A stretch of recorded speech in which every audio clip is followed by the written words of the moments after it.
आपने कभी बोरिंग देखी है होते हुए, जहाँ पानी लेते हैं, तो जब उसको खोदना शुरू करते हैं, पहले मट्टी की एक परत आती है, फिर कभी रेत आ जाता है, कभी गंदला पानी आ जाता है, कभी फिर रेत आ जाता है, कभी मट्टी आ जाती है, कभी कंकर आ जाते हैं।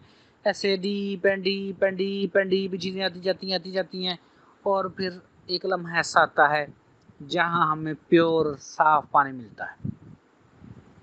अब जब आप अपने ही अंदर गहराई में जाना शुरू करते हैं, तो ये जो आपको बेसिकली हिंदू नज़र आए हैं ना हर्ष भाई, ये बहुत बड़ी कामयाबी है। ये आपको कशफुल कबूर हासिल हो चुका है।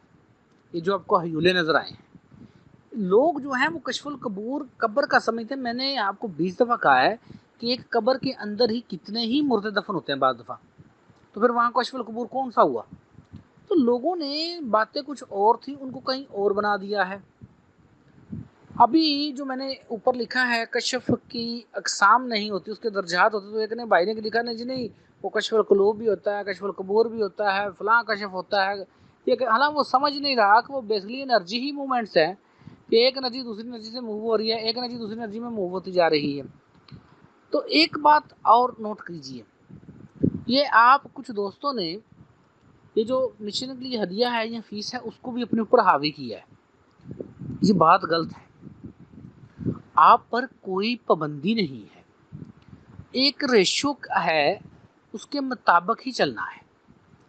तो कभी भी शैतान ऐसा नहीं चाहेगा कि आप अपना माल किसी ऐसे काम में खर्च करें। देखिए कितने बंदों से, हालांकि वो कर भी रहे हैं और कफिया तो देखें रुके हुए हैं, बेसिकली वो उनको रूहानी मदद नहीं मिल रही है। मैंने को कहा है कि नूर और एनर्जी के कवानीन में कभी भी नाइंसाफ़ी नहीं होती है। आप कुरान पाक बार बार देखें, वहाँ माल खर्च करने की बात है। ये जो पैसा है ये भी एक एनर्जी की ही किस्म है। ये जो हमारी वर्ल्ड है असफल साफलीन, यहाँ 3 एनर्जीज जो है वो काम करती हैं। इनसे जब हम ऊपर उठेंगे फिर और कफ़ियात हो जाएंगी। तो ये जो हारिस भाई आपकी कफ़ियात हैं, दोबारा रिपीट कर रहा हूँ, ये कशफुल कबूर की कफ़ियात हैं। ये बहुत बड़ी कामयाबी है, ठीक है। अब इसको मज़ीद ज़रा समझिए। जैसे आप अपनी लहरों में अपनी तह दर तह उन लेयर्स के अंदर जा रहे हैं, वहाँ जो भी गंदमंद है, इवन आपको लगता है कि आपकी कोई बीमारी हील हो गई, लेकिन रूहानी नुक्ता नज़र से वो बीमारी हील नहीं होती। वो कहीं ना कहीं रोशनी के जिस्म में, आपके लाशऊर में कहीं ना कहीं वो मौजूद रहती है। जब हम अपने डीप जाना शुरू करते हैं, जब एनर्जी शुरू होती है, तो एनर्जी जहाँ भी कोई चीज़ ऐसी है उसको वहाँ से पहले उखेड़ेगी, उसको वहाँ से अलग करेगी, अलग कर कर स्लो स्लो आपके जिस्म से लाते हुए आपके पाँव के रास्ते खारिज करेगी। ये जो टांगे सो रही हैं, टांगे फूल रही हैं, क्या है? वो स्लो स्लो निकल रहा है। यहाँ एक बात बड़े ध्यान से समझिएगा, उसको फॉलो कीजिएगा। क्लास के दौरान अगर दर्द बढ़ जाए, क्लास छोड़ देते हैं और रिलैक्स होकर लेट जाते हैं और अपनी तवज्जो उस पेन की तरफ करते हैं, इस अटेंशन के साथ कि ये पेन ख़त्म हो जाए। जो आपको पहले पेन हो रहा होता है, तो आप क्लास में अटेंड कीजिए, उस पेन को ही हील करने की कोशिश कीजिए, और ये अपने ऊपर ये क्लास को भी हावी ना कीजिए।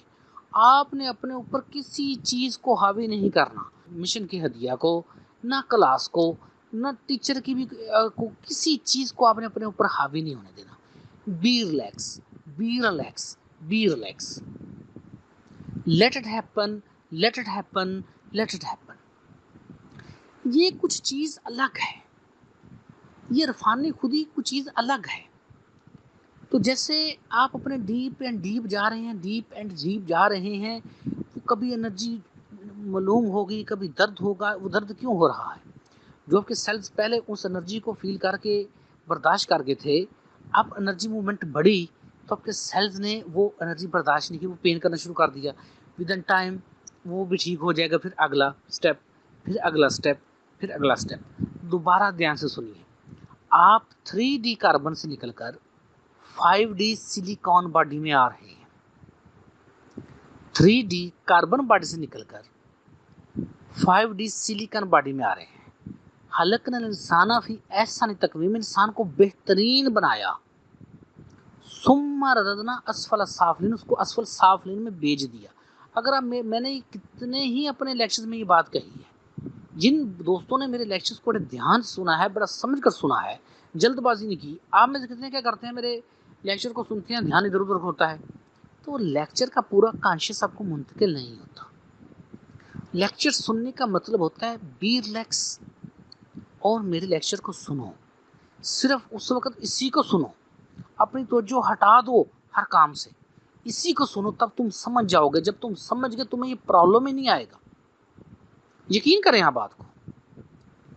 अब आप जब वो नहीं करते, जब टीचर की हिदायत पूरी फॉलो नहीं करते, प्रॉब्लम वहाँ आता है। जब आप अपने डीप एंड डीप जाना शुरू करते हैं, आपके डीएनए, आपका नस्ल दर नस्ल मुंतकिल है आपको, वो कब का मुंतकिल है। अब जो एनर्जी है वो बेसिकली यहाँ से बाहर से आनी है एनर्जी। जो रोशनी के जिस्म है, एनर्जी बॉडीज़ हैं, वो जब अपने कनेक्शंस में आपके जिस्म में उस एनर्जी को देते हैं, तो जहाँ जहाँ वो एनर्जी आती है, तो सेल्स के अंदर ये जो गंदा सड़ा मादा है आपका, इसकी में से जहाँ जहाँ गुजरती है, जो जो प्रॉब्लम है। अभी एक खतून से मेरी बात हुई, तो उनको जहाँ मूवमेंट नज़र आई, वहाँ वो पहले कोई बीमारी थी। इस तरीके से जो हर्ष भाई हैं, अब इनकी जो बीमारी है वो बचपन की है। अब स्लो स्लो, अब वो टांगों में, अब टांगे slow slow slow slow slow slow बाहर चली जाएगी। जब वो बाहर चली जाएगी ना, गंदगी, बीमारियां, फिर आपको वाइब्रेशन शुरू होती है। ये जो ऐसे शाह साहब को आज करंट फील हो रहा पो में, वो क्या है, वो एनर्जी मूवमेंट अब स्टार्ट होना शुरू हो गई एनर्जी। तो मैंने दोबारा कहा है, इसमें कभी जल्दबाजी नहीं करते। ये जल्दबाजी का काम ही नहीं। ये जो आपने सुनी सुनाई बातें ना, छोड़ दीजिए, खुदा के लिए इनको छोड़ दीजिए सुनी सुनाई बातों को। ये लड़ पड़ते हैं लोग, आमने सामने बैठे हैं, 2-4 सवाल वो करें, 2-4 सवाल हम करें, पता लग जाए कौन किस जैसा है।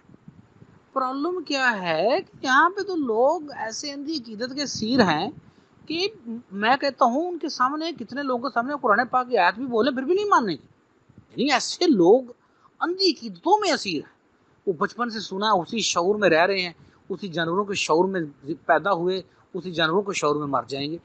जिनको ये बड़ा दावा है कि हम बड़े अल्लाह की बात करते हैं, तो कायनात की कौन सी चीज़ अल्लाह की बात नहीं कर रही। कायनात का जरा जरा अल्लाह की बात कर रहा है, कायनात का जरा जरा अल्लाह पाक की तस्बीह कर रहा है। आप कौन सा कारनामा कर रहे हैं।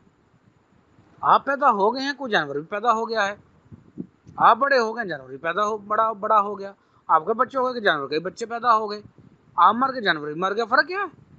आप क्या समझते हैं आपने कुछ ज्यादा अल्लाह पाक का जिक्र किया कि किसी जानवर ने नहीं किया। बताइए ऐसी कायनात की कौन सी चीज है जो अल्लाह पाक का जिक्र नहीं करती। बात है अपने उन कॉन्शियस को लेना, उन अमाल को दुरुस्त करना। मैं कहता हूँ कितने बंदों के साथ आप बहस करें, उनको कुरान पाक की आयत आप वाजिया पढ़ के सुना दे, लेकिन वो कहते नहीं ऐसे नहीं ऐसे। लेकिन जो रूहानी बंदा होता है, उसका सर तस्लीम खम है कुरान पाक की हर आयत के आगे। जो अल्लाह पाक ने जैसा लिखा है, रूहानी बंदे उसको वैसा ही मानते हैं। अल्लाह पाक ने अपने ऊपर जो ईमान लाने का कहा है, रूहानी बंदे अल्लाह पाक पर उसी तरह ही ईमान रखते हैं। वो अपनी अटकल नहीं लड़ाते, उनकी वो अपनी समझ, अपने आप को समझते ही नहीं है। उन्होंने कोई ऐसी उसी बातें नहीं सुनी होती, वो कहीं से पढ़ कर आए होते हैं, कहीं से समझ कर आए होते हैं, पूरा कॉन्शियस मुंतकिल हुआ होता है, पूरा कॉन्शियस लेकर आए होते हैं वो।